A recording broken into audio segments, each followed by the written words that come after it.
Estima-se que aproximadamente 18 milhões de brasileiros sofrem com os transtornos de ansiedade. Os transtornos de ansiedade eles estão intimamente relacionados com o medo. O medo é uma reação natural do nosso corpo. Geralmente, quando a gente vê alguma ameaça, os sistemas de alerta do nosso corpo eles se ativam e a gente já fica pronto para lutar ou para fugir. Só que o transtorno de ansiedade, ele não é um transtorno de medo, porque o transtorno de medo ele tem uma situação ameaçadora e aí a gente sente medo. Aliás, isso não é nenhum transtorno, né? É apenas uma reação, um sentimento normal que a gente sente quando a gente vê uma ameaça. Agora ele é chamado de transtorno de ansiedade, não transtorno de medo, porque na ansiedade a pessoa começa a ver ameaças em situações neutras, em situações que não são ameaçadoras. Às vezes, um pensamento pode eliciar respostas semelhantes ao medo, aliás, respostas de medo, e isso é que caracteriza a ansiedade. Quando situações que não são ameaçadoras, a pessoa começa a sentir diversos sintomas relacionados ao medo, como falta de ar, como sudorese, como palpitação, como tremedeira, e ela não consegue controlar essas reações. Transtornos de ansiedade.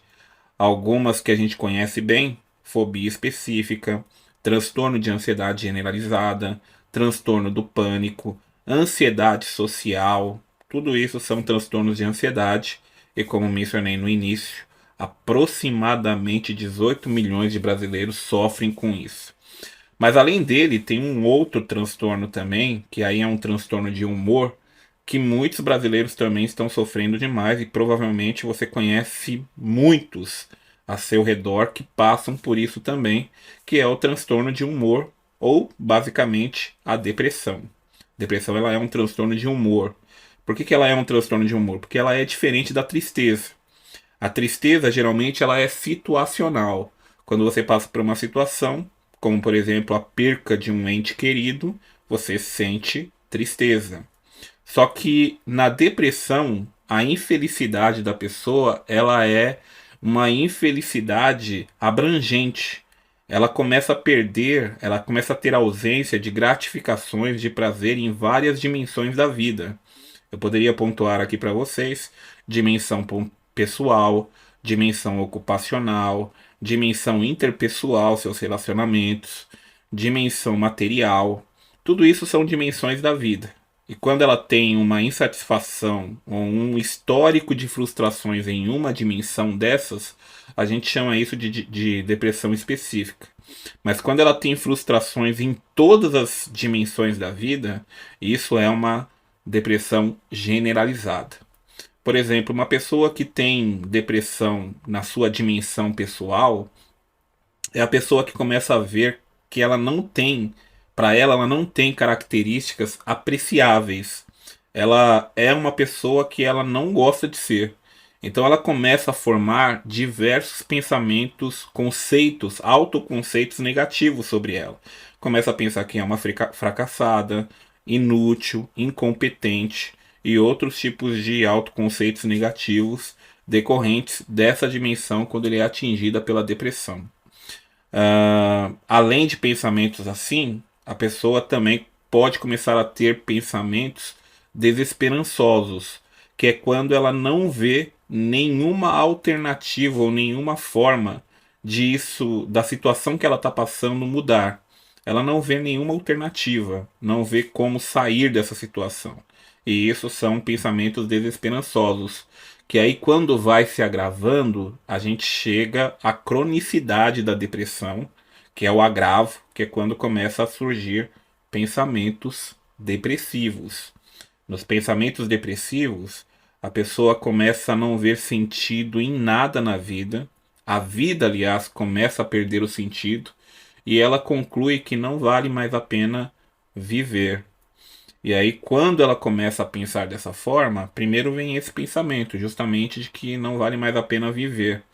Ela passa por sofrimentos tão constantes, por isso que é chamado de um transtorno de humor, porque é um sentimento que é constante, que é frequente, que é uma infelicidade abrangente em diversas dimensões e que ela permanece ali com a pessoa e ela não consegue tirar isso dela.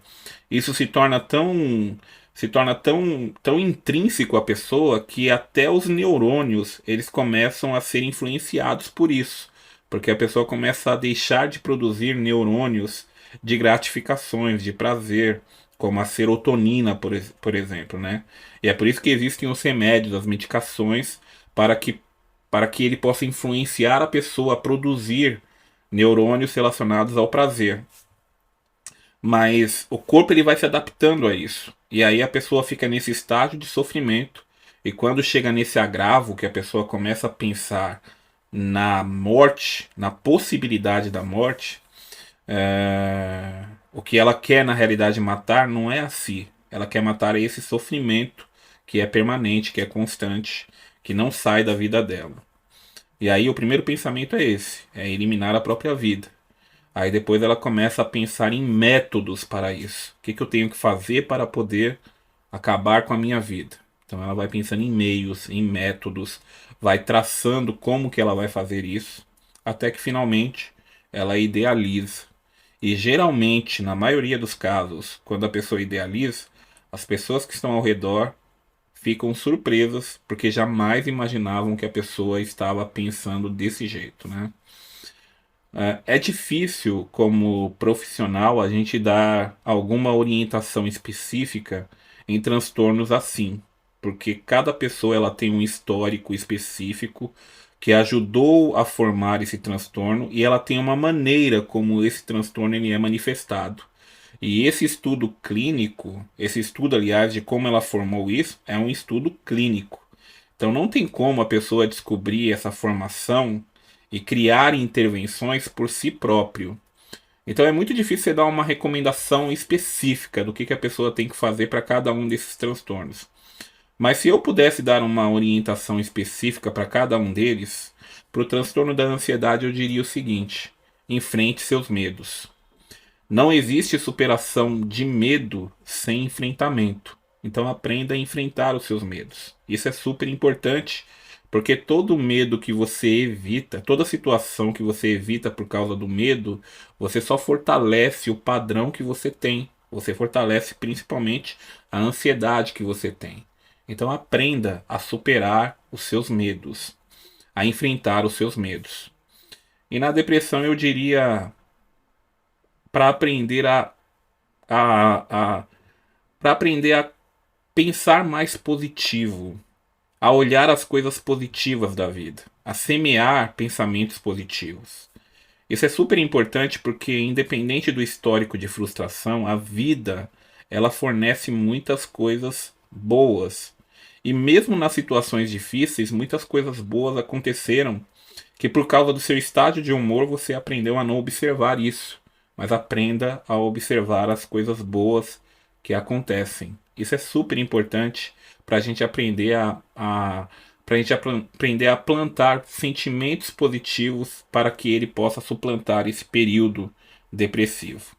Mas no mais, é muito, mas muito importante o auxílio de um profissional.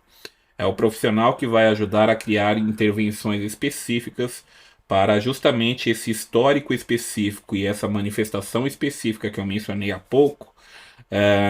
Quando ele consegue identificar tudo isso, ele consegue criar intervenções específicas para ajudar a pessoa a superar. Então a melhor dica e a principal é: procure um profissional, ele vai te ajudar a conseguir pelo menos lidar com todos esses sentimentos.